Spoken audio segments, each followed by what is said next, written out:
Assalamualaikum warahmatullahi wabarakatuh. Selamat datang lagi sahabat di channel World Opini dimanapun Anda berada saat ini.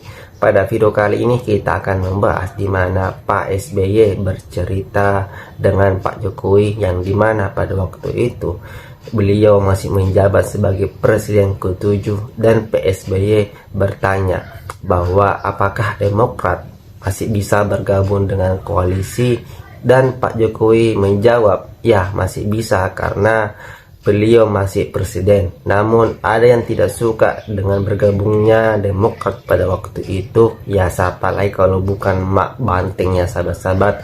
Dan di video selanjutnya adalah di mana Fahri Hamzah membongkar bahwa Hasto adalah konsumen sekaligus produsen hoax sampai hari ini. Nah, bagaimana videonya? Kita nonton sama-sama berikut ini. Kan begitu.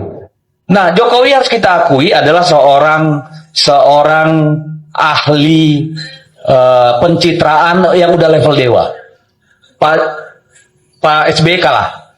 Pak SBY dulu pakai ilmunya Bill Clinton, ya.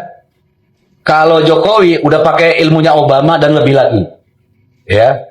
Jokowi berhasil menghipnotis anak bangsa ini, termasuk PDI Perjuangan, yang mencitrakan dia sebagai anak wong biasa yang lahir di pinggir kali lalu menapaki tangga politik secara baik dengan mentalitas yang baik. Kan itu kita tertipu semua. Tetapi itu terjadi hanya 5 tahun. Dia bersyukur karena apa? Dia lahir pada saat handphone mulai ada kamera. Betul nggak? Karena itulah yang kemudian membuatnya cepat viral ketika semua orang bisa berselfie dengan yang namanya Jokowi. Which is nggak mungkin pada zaman presiden-presiden sebelumnya. Ya. Yang kedua, Jokowi lahir, ini dosa Pak SBY ini, pada saat presiden punya pesawat kepresidenan. Jadi dia bisa bebas tiap hari luntang-lantung dari satu pasar ke pasar lain untuk mencitrakan dirinya sebagai seorang presiden yang sangat merakyat. Walaupun kalau Anda ikut sebenarnya sama dia, saya cuma sekali, setengah jalan saya tinggalin. Ketika membagi-bagi kaos itu, saya nggak tega, Pak, saya tinggalin. Itu kayak bagi-bagi apa gitu. Ada satu foto yang saya dapat dari web, itu foto perempuan-perempuan Belanda melempar remah-remah beras kepada orang-orang Indonesia. Otaknya Jokowi persis seperti itu. Pak Jokowi, apakah kalau Demokrat berada dalam koalisi, partai-partai koalisi itu bisa menerima kehadiran kami? Beliau menjawab, ya bisa, karena presidennya saya. Tapi itu terus terang merupakan pertanyaan saya, karena melihat realitas hubungan Ibu Megawati dengan saya belum pulih. Jadi masih ada jarak, masih ada hambatan di situ. Tapi saya pikir karena yang mengajak Pak Jokowi, dan kalau Demokrat berada di dalam untuk kebaikan, why not? Kemudian ini saya ceritakan sebagai bagian dari kebenaran, saya tidak pernah mengajukan kepada Pak Jokowi cawapres dari Partai Demokrat. Tidak pernah. Termasuk yang disebut-sebut AHY. Tidak pernah. Silakan dicek ke Pak Jokowi. Pak Jokowi juga tidak pernah menawarkan posisi cawapres kepada Partai Demokrat. Jadi kami selama 5 kali melaksanakan pertemuan secara intensif tidak pernah membahas cawapres. Saya tidak pernah meminta, beliau juga tidak menawarkan posisi itu. Tapi kami terus melaksanakan pertemuan-pertemuan.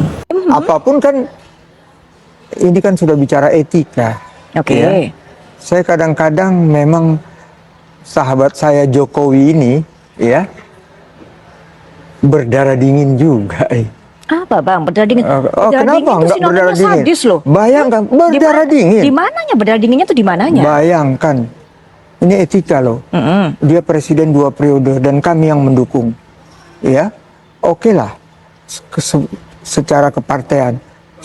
Tapi secara pribadi, saya ingat sekali. Siapa yang nggak tahu saya dulu bagaimana dengan Pak Jokowi? Bahwa sebagai sekjen PDI Perjuangan, saya dengan kepala tegak siap menerima konsekuensi apapun bagi Indonesia Raya kita. Karena Indonesia dibangun dengan pengorbanan jiwa dan raga. Kita adalah negeri pejuang. Sehingga saya tidak pernah menyesal. Saya akan terus berjuang dengan api semangat yang menyala-nyala. Semoga ini menjadi momentum bagi Komisi Pemberantasan Korupsi untuk menegakkan hukum tanpa kecuali, termasuk memeriksa keluarga Pak Jokowi. Terima kasih. Jadi Hasto ini adalah konsumen sekaligus produsen hoax. Artinya dia sedang memancing Pak Jokowi untuk melakukan laporan ini. Nah, bukan Pak Jokowi. Ya, Anies. Bukan Pak Jokowi saja. Ya, oh iya. Terutama polisi. Mas Hasto itu Ya. sedang berusaha agar memang betul-betul dia ditangkap. Karena kalau nanti dia ditangkap, dia akan kembangkan ini menjadi isu nasional yang lebih besar lagi. Itu apa lagi itu berarti? Bahwa dia mengalami kriminalisasi. Nanti akan muncul tuh teman-temannya yang ikut mendorong dia. Said Didu. Halo. Mungkin nanti Pak Din Samsudin. Iya. Mungkin kawan kita Refli Harun. Ya. Mungkin muncul nanti siapa tuh? Rocky Gerung lah. Rocky Gerung pasti. sebutlah, Ya kan? Ya. Siapa lagi? Mungkin nanti Ferry Amsari. Iya. Mungkin nanti Bipitri Susanti. Iya. Ya kan? Kawan kita semua mungkin itu. nanti Amin Rais. Bukan mungkin. Pasti nanti Amin Rais. Pasti, ya. Iya. Apa Pak Hasto? Kehidupan Bapak sempurna di penjara. Dan alhamdulillah berat saya bisa berkurang karena olahraga yang teratur. Dan kehidupan saya menjadi sempurna di dalam penjara karena memberikan suatu kesempatan untuk berkontemplasi dengan membaca begitu banyak buku-buku di dalam tahanan KPK. Terima kasih. Luar biasa memang Pak Hasto, Sekjen PDIP ini ya. Vibes-nya itu loh, vibes-nya selalu positif sekali gitu. Ini jangan-jangan setelah narasi Pak Hasto yang ini, jadi banyak orang yang kepengen masuk penjara. Karena apa? Masa kata Pak Hasto masuk penjara sempurna? Dan Pak Hasto juga bilang, Pak Hasto banyak berkontemplasi, merenung, memikirkan, dengan baca buku dan segala macam.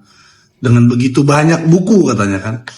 Mungkin buku-bukunya udah pada habis dibaca semua Pak Hasto. Jadi saya berpikir untuk memberikan kenang-kenangan kepada Pak Hasto. Tapi saya bingung nitip lewat siapa. Mungkin bisa saya ke KPK, saya titip di resepsionisnya mungkin. Ya kan nanti ada ini rencana saya Pak, mau ngasih Bapak. Ini buku gambar anak saya. Bapak bisa mewarnai. Jadi jangan hanya baca buku. Mewarnai juga beraktivitas tuh. Nih. Ini ada mewarnai es krim. Nih. Tinggal ngikutin ini. Atau mewarnai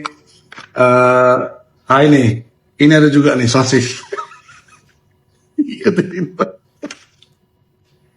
Dan memang mewarnai itu Pak Hasto ya bisa merelaksasi pikiran, ya membantu fokus dan membuat Bapak jauh lebih sempurna lagi.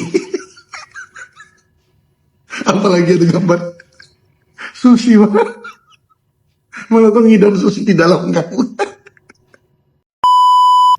Nah, itulah tadi sahabat beberapa cuplikan video dan akhirnya terbongkar ya bahwa kelicikan dari Mak Banteng ini yang tidak mau melihat Demokrat masuk ke koalisi Pak Jokowi pada waktu itu karena hubungan antara Mak Banteng dan Pak SBY ini selalu renggang sampai hari ini. Dan Bung Fahri Hamzah membongkar bahwa Hasto ketika dia ditahan pasti membela dirinya dan berkata bahwa saya adalah tahanan kriminalisasi politik, dan itu terbukti sampai hari ini ya sahabat-sahabat.